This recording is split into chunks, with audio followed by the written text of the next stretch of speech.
প্রতিষ্ঠিত না হওয়া পর্যন্ত গণ অধিকার পরিষদের এই লড়াই অব্যাহত থাকবে।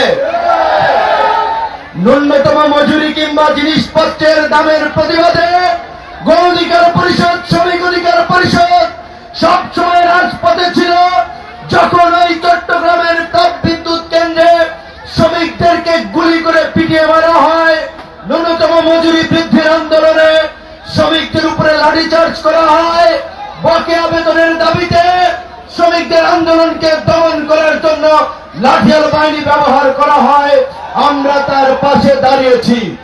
আগামীতেও শ্রমিকদের যে কোনো যৌক্তিক এবং ন্যায়সঙ্গত অধিকার আদায়ের আন্দোলন সংগ্রামে শ্রমিক অধিকার এবং আমরা অগ্রভাগে থাকব।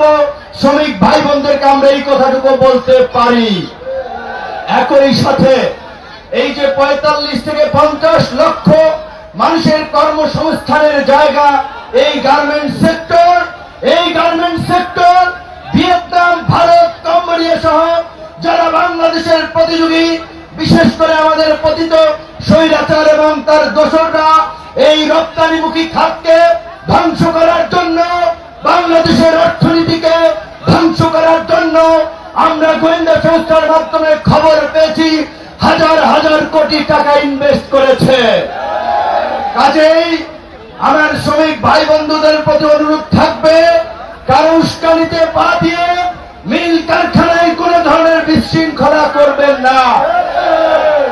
কোন ধরনের আন্দোলন করে শিল্প কারখানা বন্ধ করবেন না।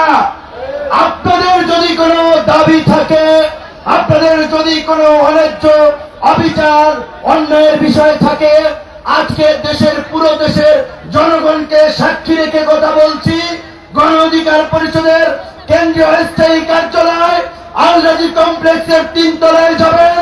আপনাদের প্রত্যেকটি দাবি আদায়ে আমরা রাজপথেও থাকব।